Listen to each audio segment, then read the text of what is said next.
Hello, I'm Tim Krul. Welcome to Norwich City Central. Hello, everybody. Lewis, Norwich City Central. I hope you're all doing very well. Welcome back to another match preview on the channel. A slightly different match preview today. We've got the man, the myth, the legend, Doeke. How are you doing, my friend? I am very well, thank you, Lewis. How are you? Yeah, I'm good, mate.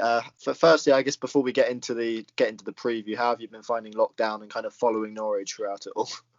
I'll tell you what, lockdown this time for me has been really busy. I'm still a key worker as it stands, so I'm still working 36 hours a week. I obviously got my YouTube channel, which has now started, the podcast as well, the Championship podcast, Promotional Budget. Yeah. And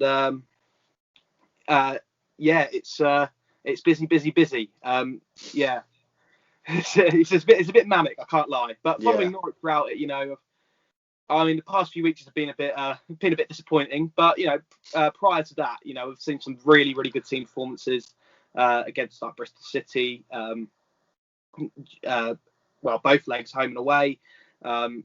Just Swansea at home. Just so many good team performances from Norwich this season, where maybe we haven't seen of. In previous seasons, obviously seen individual shines, just Pookie or Buendia, but this season it's all been about the whole team as a collective. Yeah, that's it. It's been very hard to kind of choose, I guess, a player of the season just because there's been so many good performances. And yeah, it's been a very busy schedule for Norwich. I guess going into this game, Norwich are top, Swansea are third. You get kind of back into this cliche: is this the biggest game of the season for Norwich? I mean, every single game is, you get 3 points from, or you want to get 3 points from. But when you get these games against Swansea, which are essentially 6 pointers. And when you consider 2 seasons ago when we played Leeds around a similar time, and of course we beat them in that brilliant 3-1 win, and that kind of set derailed Leeds. So would you say this is our biggest game of the season so far? Yeah, I would say this is our biggest game of the season. I think you look at how poor we have been in our past two games. Obviously, we haven't scored a goal. Well, in our Not past three great. games in all competition. We've had 2 shots on target in that time as well. We are on a bit of a dip of form, and it's natural to have that. Every team goes for a dip of form. I mean, you look at Liverpool in the Premier League right now. They're having a horrific show at the minute. So every team that is challenging for the title will have a dip in form at some point during the season, and this is our time. It's just whether or not we can bounce back from that on tomorrow night against Swansea. And to be honest, Lewis, I do think we will. I really do think we will. We look at the two teams that we have previously played against in Middlesbrough and Millwall. They're very defensive teams. They do like to sit back, and this is what Norwich struggle against. So we do really struggle against teams that do sit back. Yeah. Swansea will come out at us, and they will come and attack, and that kind of plays into our hands. Obviously, we find a lot more freedom in attacking areas when teams do come and attack against us. So it could play into our hands tomorrow night. Yeah, I think so. I think those Middlesbrough Millwall games are both so difficult, particularly the Middlesbrough one where we spoke about it, just how defensive they were, and even when we went down to 10 men, they continued in that kind of game style. I want to quickly touch on the Millwall game before we get into the Swansea game. I'm sorry to do that because the Millwall game was just a pretty much a bore fest. How were you particularly worried by Norwich's display? Because Millwall have only won one game at the Den, and they deserve to beat us. There's some really good chances in the second half, and it wasn't for some great blocks by Grant Halley and some great saves by Tim Krul, we would have lost that. So are you particularly worried? You said obviously Swansea play a different style of football, but are you kind of worried just by how poor we look in the final third the last few games? Yeah, I am slightly worried, but like I say, Swansea did sit deep. They are a very defensive sort of side. But on a whole, yeah, I am worried. But I think defensively this season we've kind of sorted out that back line. I do like Dimitris Giannoulis. I think he will be a solid left back. Obviously, very difficult to throw him in games against Middlesbrough and Millwall. The two very tough oppositions, very gritty opponents. So very difficult to throw him in there, and he's done very, very well. So and Max Aarons has kind of struggled in the similar vein of light as Demetrius. There's kind of not been given that freedom to go forward, which I do believe they will have on tomorrow night. But Grant Hanley, Ben Gibson have been a revelation to us. That centre back partnership is vital, and I think we've got to sign Ben Gibson in the summer without a doubt. Tim Kerr obviously making saves left, right, and centre. So defensively, I think we're sorted. I wouldn't say Millwall deserved to win the game. I don't think either side deserved to win, to be honest. I don't think Millwall done enough. I think any chance that Millwall did have just kind of came from our errors higher up the pitch. I think the only attacking player for me that I would say deserves a spot in tomorrow's lineup is Przemysław Płacheta. I think especially in that first half, he's playing down the right hand side, not his favoured side of the wing because he's left footed. He doesn't like to go on his right as much. We did see him take on defenders a few times and try and get that ball on his right foot, but when we see him cut inside, he has got that confidence to go for goal. And obviously he had 2 shots, one went on target and the other one went just over. And it is refreshing to see a winger, having that sort of capability. It's very much Arjen Robben-esque, how he cuts in there, tries to bend it in on his left foot. And I think you love a Dutch player, don't you, Doeke? I do love a Dutch player. I do. I do love Arjen Robben as well. Hometown boys as well. But Przemysław Płacheta did, give me, good memories of Arjen Robben sort of thing, especially when he was cutting in on that left foot. So I think for me, Płacheta's got to start on that right hand side. I don't think Vrancic has done enough to deserve the start tomorrow. Whether we play Dow instead, Pukki he just seems void of confidence at the minute. But I guess you kind of have to start him. He's our top goal scorer this season. He's he does offer, when he does get that chance, he will score it. But Cantwell, for me, especially in the past 2 games, just seems like a passenger. And I love Cantwell to pieces. I think he is a quality player, especially in this division. But it does seem, void of confidence. Maybe he is a confidence player. And the past 2 games, he's just been a passenger. And every time he's got the ball, he has lost it. And yeah, I think the attacking 4 we have does need some changing. I would love to see Onel Hernandez come back in. I think he is screaming for that start now. And I think that's got to come against Swansea. I'm really intrigued to see what he can do coming back from injury. Yeah, definitely, mate. You touched on some really good points there. I mean, defensively, we have looked very good. I think Tim Krul's set a record number of consecutive clean sheets in a row.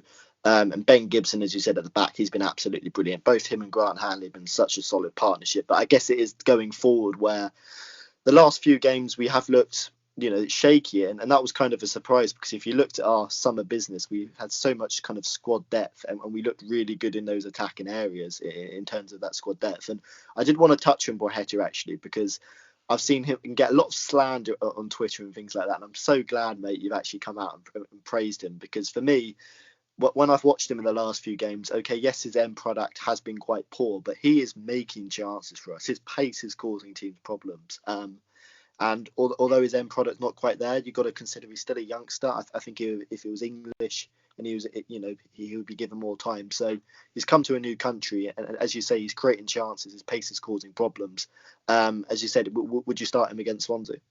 100%, mate. 100%. I think he's the only one of that attacking 4 that kind of deserves a start. He was the only one creating chances. And yeah, for that, he warrants a start, definitely. And yeah, he's been Emi Buendia's understudy for the whole season, and Todd Cantwell's understudy for the whole season. Purely because Cantwell and Buendia do provide the excellence, but we have, especially in the past few weeks, we've been screaming out for an out-and-out winger. Someone who's going to have that directness to drive at the defence, and Płacheta does offer that. And I think on Tuesday we saw something what different to what he offers, where he cuts in on his left foot, he's playing down the right hand side and he's causing defenders issues.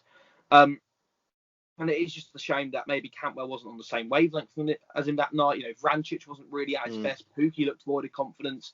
If we had a striker full of confidence, we had a centre attacking midfielder who just looked a class above the rest, which Vrancic we know can be. And we had another winger who had that bit of magic, which we know Cantwell does have.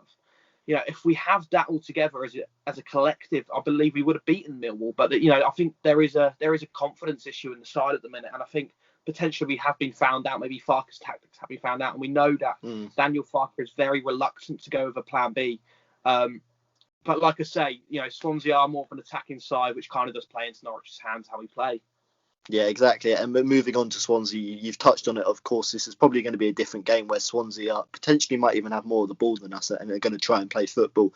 Of course, you've been following the Championship very closely, mate. How does Swansea play, and what are kind of Swansea's strengths and weaknesses, and how are you kind of expecting us to kind of go about the game? Well, Swansea's strengths definitely defensively.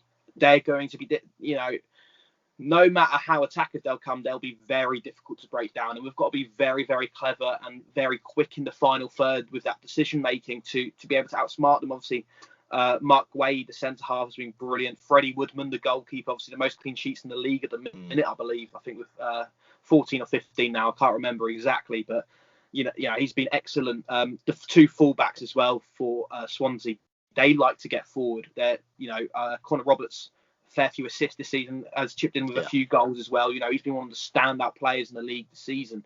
And you've got Jake Bidwell on the other side, obviously a very experienced Championship left back and knows exactly what this league's all about. And the signing of Conor Hourihane as well for Swansea is such an incredible signing. He loves the goal against us as well, doesn't he? That's sort of caliber of player in the Championship in your midfield. He's I'm scared. I'm really scared about tomorrow night.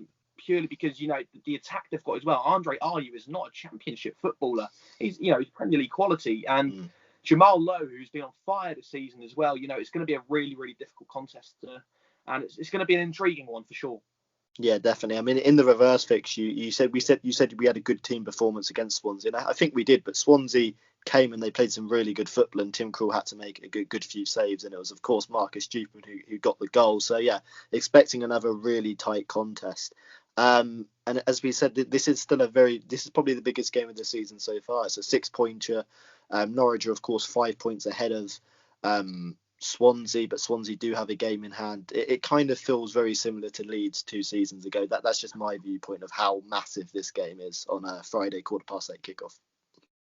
Yeah, I can see where you're coming from with that. Luckily, Swansea won't be doing the whole welcome Norwich thing. But yeah, no, it's just as big as that game. Two of the Championship big guns in Norwich and Swansea.